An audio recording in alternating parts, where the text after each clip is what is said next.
So, hello everyone. Welcome to our webinar on character.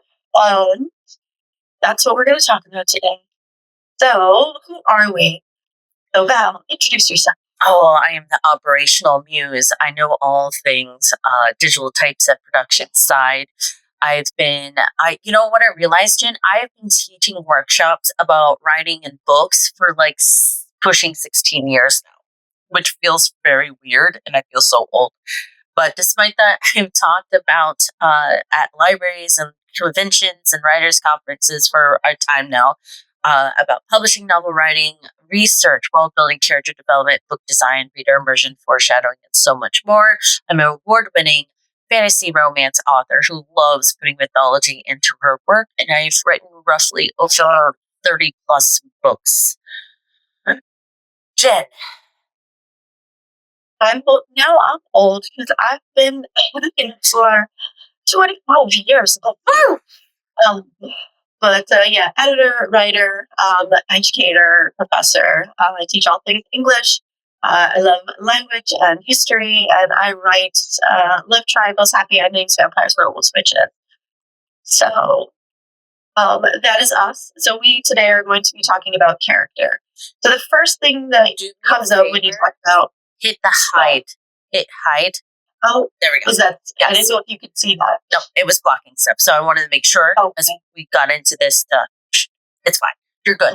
Go. That's sorry. Really, my bad. Technical difficulties. See, I deal with words. It's fine. So, okay. So, character inspiration. One of the biggest questions people always ask is like, where do you get your ideas from?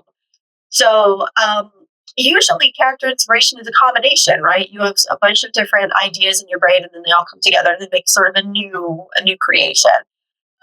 The second bullet point is always something I think that also comes up, like, is my character just a carbon copy of this other character that I know and love because of the things I've read in my life, or characters I've met through other media.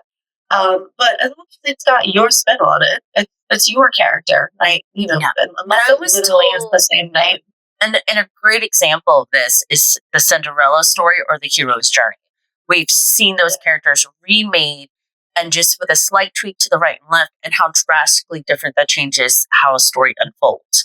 So sometimes you're like, well, that's cool they have sparkly vampires, but I want a vampire that's based off of 12th century medievalness, and that changes drastically.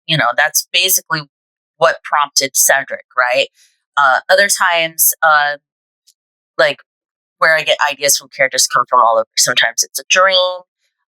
Sometimes I'm listening to a song and I'm like, what would be a badass character to have this as a theme song? And go from there. So inspiration comes from all over too. And it can come from real life, as you were saying, 12th century writings, or it can come from fiction or something you overheard. Stephen King got the idea for the character in I Am Legend because he got his ideas for his vampires in Salem's Lot because he read I Am Legend. I have words today.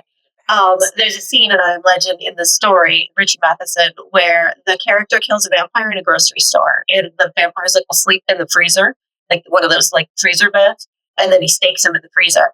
And Stephen King was like, oh my God, like I could just have modern vampires just in grocery stores. That's possible. So he was using like the idea of fiction, but also he moved it into the real world. So your characters can be a combination of both factors.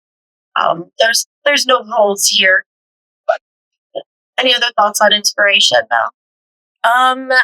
Don't be afraid to be inspired by real life. I think a very common one that we've seen throughout the decades is Elizabeth Bathory, right? The Blood Countess from Hungary. And she's the one that inspired Camilla, which is a great little vampire piece. And then later, Camilla inspired Dracula. Dracula was inspired by news articles while he was with his acting troupe in New York about the New England vampire. And I think it's either, I know her last name is Brown, but the Brown family was like experiencing, it was actually consumption or tuberculosis, but like no one was fully dying. and then they were digging up bodies and feeding the ashes of the body, like trying to figure out how to break the curse because the whole family came down with it and eventually passed away. But like all these real life events inspired different types of vampire stories, and those stories still today inspire. I mean, they just redid. Was it? It starts with an N. Nosferatu. Thank you. I was like, I wanted to see Nordstorm, and I'm like, no, that's a store brand. But one thing to keep in mind as well, we're still on inspiration. A lot of times people are like, but that's been done. Like vampires have been done. Yeah, we've been talking about vampires for 1,000 years as like a still it's number one. We still love a new vampire story. So even if you're like, my vampire's just like Dracula, it's like, okay, but what does your guy do that's different than the normal Dracula? You know, what's your spin on this traditional concept? So, and I think, and this is something Saritza Horrendez, who's a senior lit agent in the industry. I love going to her webinars and workshops, and I've had many one-on-one talks with her. She always tells people, only you can tell your story and tell it in your voice. Like everyone has a unique way that we talk and interact with people. That's how we make friends. That's how we make ourselves stand out. And it comes across in your writing too. So if you want to rewrite Dracula. But I promise you, it's not going to read or feel the same. Okay. All right. So moving on. The next sort of step, once you have the idea for your character, is to figure out what your character wants. So generally when we talk about characters, there's 3 things. There's goal, motivation, and conflict. So this is the first one. So this is like end game. What overall is your character's purpose? What is the thing that they want? So once you figure that out, the rest of the stuff kind of falls into place a little bit. But Val, what's Cedric's goal? Like Cedric's goal by the end of this, look, you're ready for this breakdown? Here we go. By the end of the series, he wants everyone to leave him the F alone and just do his thing, right? By the end of each book, he has a different goal. So in the first book, his end goal is to get his girl back because someone has kidnapped the love of his life. And he hates everything about this because it requires him to interact with other people. If he had his choice, he would not interact with anybody. You can tell even way into book 4, people are like trying to like lean on him, and he's like, "Don't touch me." And then each chapter he has goals, right?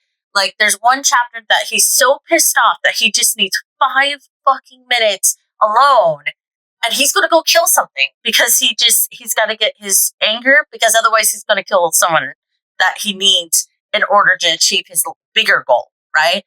So it's always like a stack of goals that you should always be thinking about.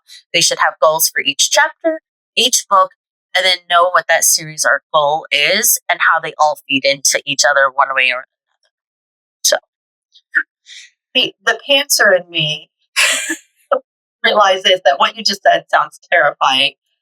You don't have to do that up front. I certainly don't. No, I don't do it up front either. My Rockstar Fairy series, Margot has a goal at the beginning, which is to like break free of Fae society. That's her whole thing. But as the story progresses, she realizes like sort of the cost of that goal, and then like, reevaluates throughout. But that's something that as I was writing, I was just writing the story. Like as a pantser, I just sit down and I'm like, where are we going today, guys? And I get there. Now, when I go back and I do a reread, that's when I start thinking about, did the character goals shift? Are they the same? So paying attention to character goals isn't something that used to be intimidating, that you need to always be thinking about as you are crafting, especially if you're a pantser. Just sit down and write your story and then go back, and you'll be surprised at how much you put in there subconsciously. Like Val was watching me. We write at night together. So I've just finished book 2 in that series, and the way it ended was not what I expected. And then I was like, oh my God, what did they just do? And then I went back and reread it, and I'm like, oh, apparently I knew the whole time that that's what was going to happen because I put it throughout. I just didn't know that. So when you think about goals, they're allowed to shift, they're allowed to change. Your characters are people, we all grow, right? But you just want to make sure before you're publishing a book that they're there. And just to touch on goal, motivation, and conflict and the process of being aware of these things, like Jen is implying, you don't have to go in. If you're a plotter, it will help you plot, yes. But if you are like us, where you just have a loose outline of your wants and don'ts, just don't fret over it. What it's designed to really do is if you get writer's block, start doing a GMC chart, right? Find out what you missed where. Most authors, you get to know your characters enough that you're subconsciously knowing what the goal, motivation, conflicts are. But the moment you get stuck in your writing and reevaluating those, but for the most part, as you're revising, if areas are falling flat, I guarantee you're going to be missing one of these three things on a character somewhere, someplace. So it's something that we do subconsciously for the most part, but being more aware that it exists, how to identify it, is sort of our aim when we're discussing this today, to kind of help you guys know that this is part of what you're doing as a writer. Right. So goals are different from motivation.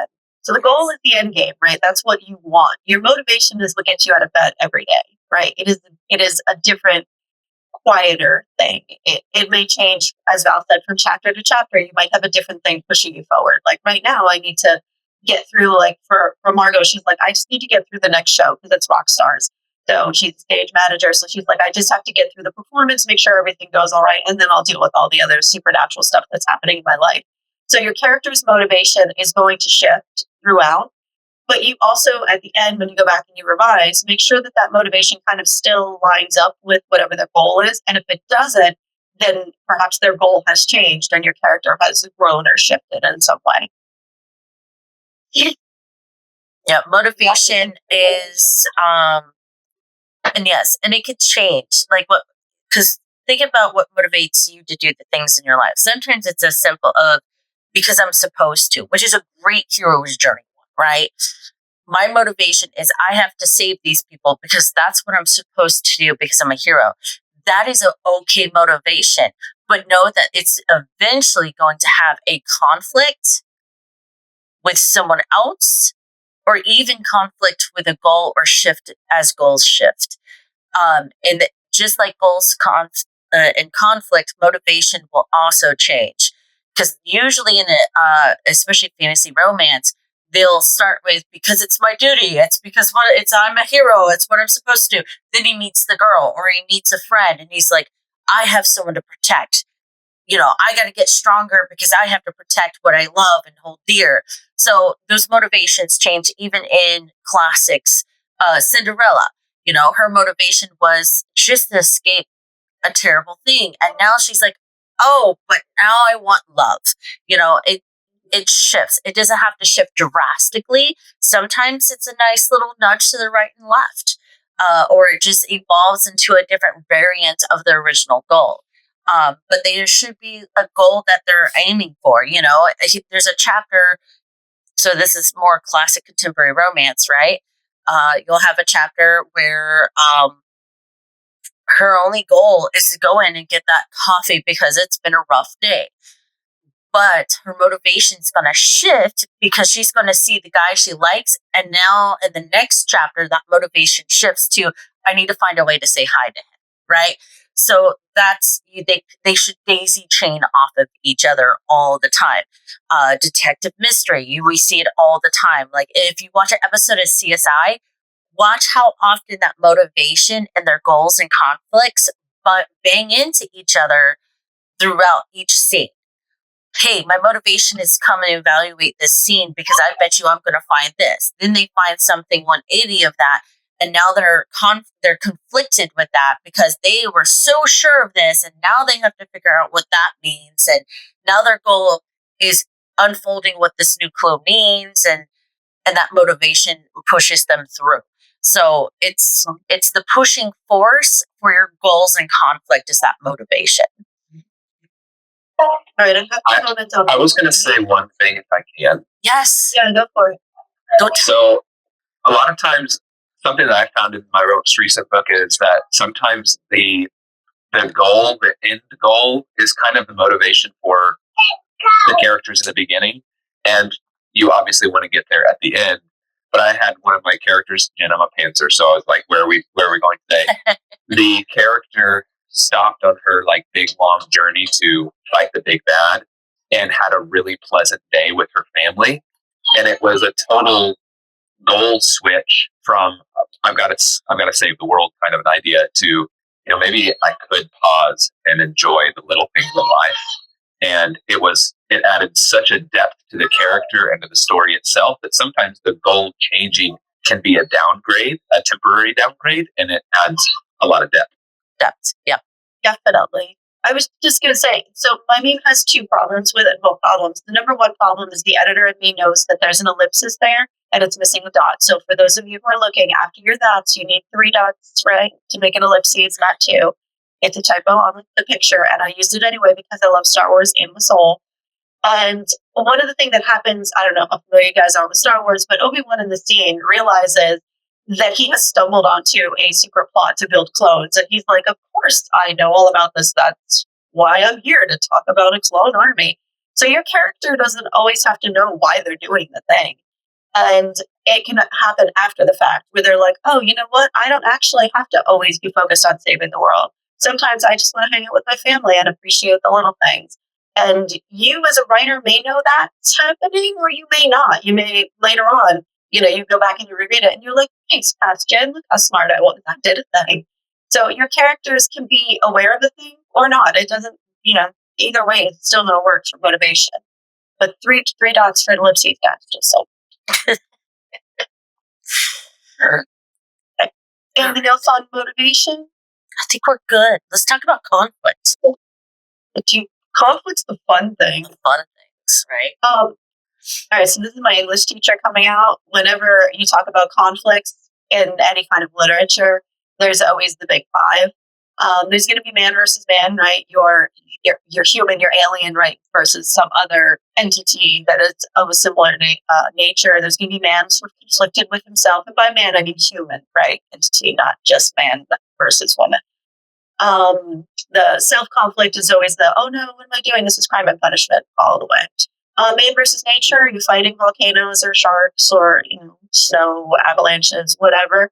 The supernatural, Val and I write a lot of fantasy. So we're always doing, humans versus the supernatural, or dealing with the supernatural. And then the final one is always God, right? So some sort of overwhelming, overarching power. I will say with me that it's totally okay to mix these up in the same story. Even have more than one. I think one of the best examples, if you're going to watch a movie, Tom Hanks recently did, what is it? A Man Named Odd or Ode or something like that. He's Otto. There we go. I'm all over the place. I've only had one cup of coffee. You can tell.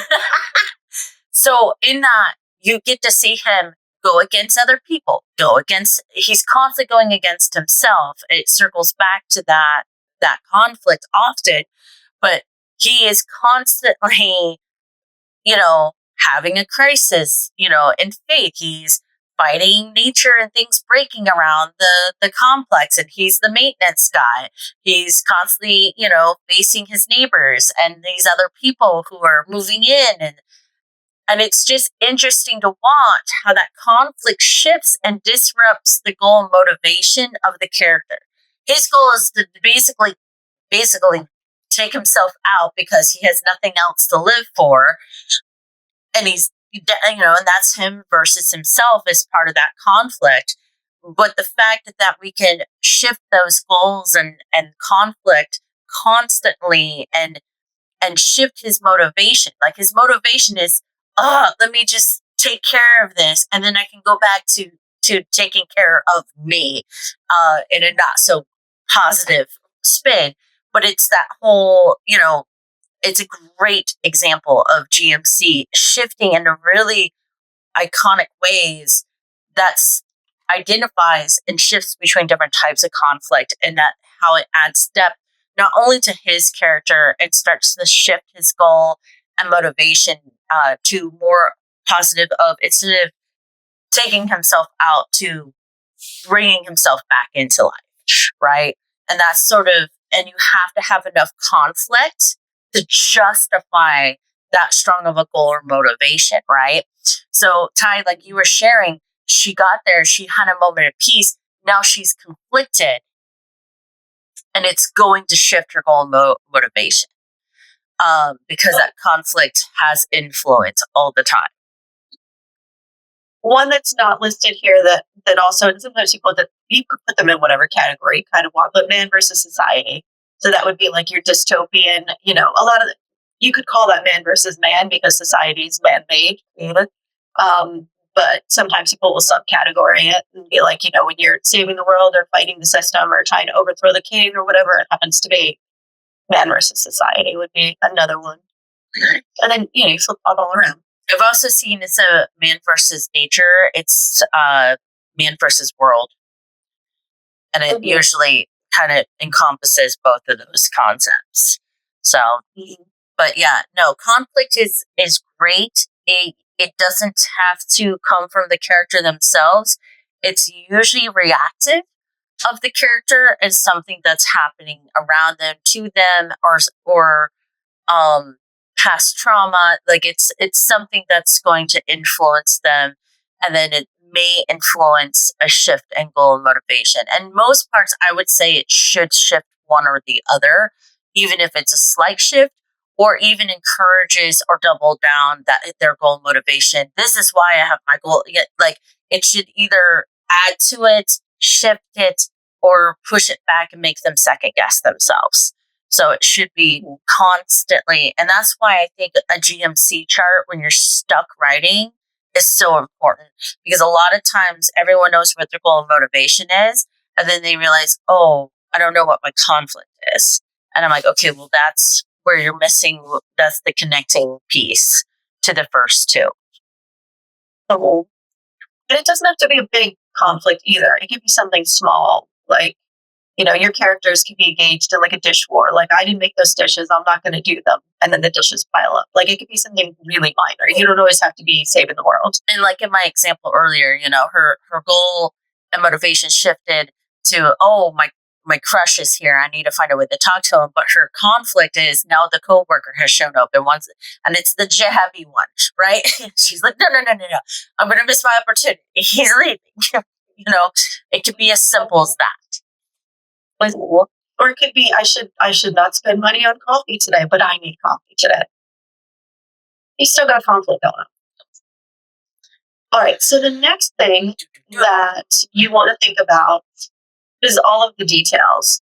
And this is sort of the fun part, right? You're going to add flaws to your character. You're going to give them little quirks like, oh no, did you know that she was claustrophobic? Well, apparently she was, give them a backstory. Now, here's the thing that a lot of people will sort of, when they're new writers, your character's backstory, everything. When you write the book, you don't need them to sit there and be like, I was born on a farm in 1912. Just because you know all the details doesn't mean that you need to share that with everybody. You're not writing a biography about your character. Exactly. So just because you're like, I know all of these details, it's like, that's great. You know them. Only relate whatever parts relate to your story is really important. I just want to say real quick, as far as flaws and quirks. So my character in my first series, Cloudon's Ring, is a vampire. So it's like a D&D inspired thing. And then when I say that, I mean literally like Hannah was a character that I played in a game. And I made a little sorcerer and it was awesome. And then I was playing in a campaign with a friend named Jim, who was our like GM. And Jim had a thing where he liked to call them pool effects. And he was like, here's the thing. At some point in your character's life, you drank from a magic pool and you got a random effect. And he had lists of 100. It was like you roll a percentile. So there's 100 possible things. Half of them were good and half of them were bad. And my character rolled on a pool effects chart and I got vampire. And I was like, oh, no. I grouped with a paladin. How is this going to work? So I literally took that character and then we had many adventures in the game and then, kind of turned into a whole story of her own. But literally, if you play D&D, you know that flaws and quirks are literally a chart on D&D Beyond. So if you're looking for something, roll some dice and be like, oh, apparently my character is afraid of cats. Goodness. So you can do that. I mean, the movie The Mummy is a great example of flaws and quirks coming together and driving plot and driving the goal, motivation, conflict between characters. Like, everyone loves the scene where he picks up the cat and the mummy goes away, and they were getting their butts kicked, but that one flaw was enough to save the crew, right? Speaking of comparing them to people or characters I co-wrote One Mummy to Go Please with Bo Lake, and it started because there was a meme floating around, and it was like my sexual orientation is the cast of The Mummy. So we're talking about the 1999 Brendan Fraser mummy here. I love Tom Cruise, but not that mummy. So what we did when we wrote that book is we took all of the stock characters who were in it and then made our own spin on it and added a girl with a food truck. So one mummy to go if you want all the people in the mummy to kiss. But you can also have people that in your books. I'm going to just say in my first book, in Cloudon's Ring, that Dungeons and Dragons campaign, Erica was in it, and she's one of the characters in my book. Is based on the character that she played in that campaign. So. Oh, and then trauma plays a big part, right? Figuring out what has happened to your character that influences the way that they react to things, in your story. And that may be revealed. It may not be revealed. Maybe you just know that that's why they behave that way. They don't ever need to share it. My favorite way of revealing stuff or hinting at stuff in this regards is that I love flawed characters, but I like characters who come in with unspoken trauma that shows up. Like, if they talk about a certain creature and someone starts rubbing a shoulder apart, and then you realize later they explain they got their ass kicked and they almost lost their arm, right? And you're like, oh, that's why they were rubbing it, because people subconsciously touch places that have bad memories. It's an interesting thing that I learned in psychology and psychology in the workplace are interesting topics to cover, because people subconsciously do things, and you can kind of add that layer in. You don't have to explain what happened to them.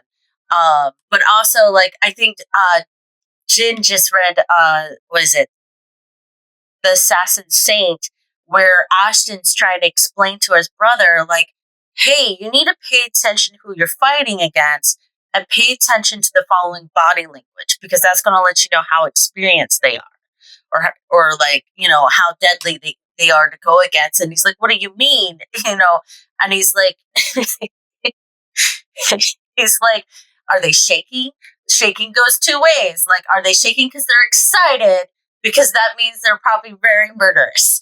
And he's like, but in the most part, that means that inexperience, especially if it's the knees. If the knees are shaking, and he's like, my knees are shaking. And he's like, because you don't know what you're doing. So it's this whole idea that you can use unspoken stuff and these, you don't have to go through a backstory to explain the level of what's happening. You just have to be aware that exists on that character or who they're interacting with, and just slide it in there as one little, it could be just 2 words, but it's enough to hint at something. Right, so have fun fleshing out your characters. But then the last thing you want to think about is the role that your character plays. So we've got 2 things, and I'm going to let Val do the left, but on the right, you've got your archetypes. So these are your common character types that you find in stories. As humans, we like things. Now, is this all of them? Absolutely not. But a lot of the time, you're going to find that your character will kind of, have some features of one of these types. But Val, you want to talk about all the other? Yeah, so you can divide out the purpose of a character in your story and what they're supposed to be doing for it, right? So the obvious one is your main character, right? And then that main character is usually got 3 different forces, really. So usually it's either a love interest or several love interests or villain or a cast of villains that they're going against. And that's going to be the 2 opposing forces that are going to from the beginning to the end of your story or series of the sort. Sometimes love interest and villain are replaced with the world. That's more of a survival scenario, or even a dystopian, right? That sometimes the villain takes on a more worldly kind of vibe. Or even love interest. I guess it could be someone in love with nature itself. Then your next level characters are going to be like your supporting besties, right? If you're doing sort of a hero's journey, sometimes this is their crew that they're traveling with. I know in writing, he's building that cast of supporting characters to help him be able to achieve his goal motivations and resolve his conflicts. So that's sort of, they should help supporting bestie or supporting cast or your secondary characters, which is what sometimes it's referred to, should also have similar goals and motivation and conflicts. Now, does that mean there's not going to be a point where they completely turn on against each other? That's going to happen. You see it all the time where the morality of your main character and the morality of their voice of reason or bestie suddenly go against each other. And that's where your character development starts to unfold, right? Because now you have a crisis between your main character and secondary characters, whether it's love interest or the villain or supporting bestie. And they have to figure that out. That has to be resolved before they can move forward in the plot again. So that's just a great means of character development. The next down is your tertiary.